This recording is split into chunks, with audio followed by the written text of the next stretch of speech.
திருச்செங்கோடு அர்த்தநாரீஸ்வரர் கோவிலுக்காக உருவாக்கப்பட்டுள்ள புதிய தேரின் வெள்ளோட்டம் வரும் ஜனவரி 25ஆம் தேதி நடைபெறும் என்று அதிகாரிகள் தெரிவித்தனர்.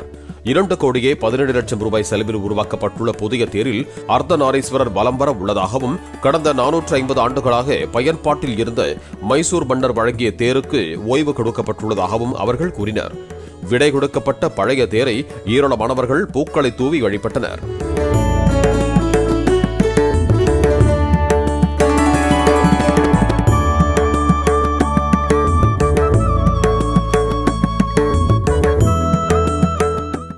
பிளே ஸ்டோர் மற்றும் ஆப் ஸ்டோரில் இருந்து பாலிமர் செயலியை QR கோடு மூலம் பதிவிறக்கம் செய்யுங்கள்.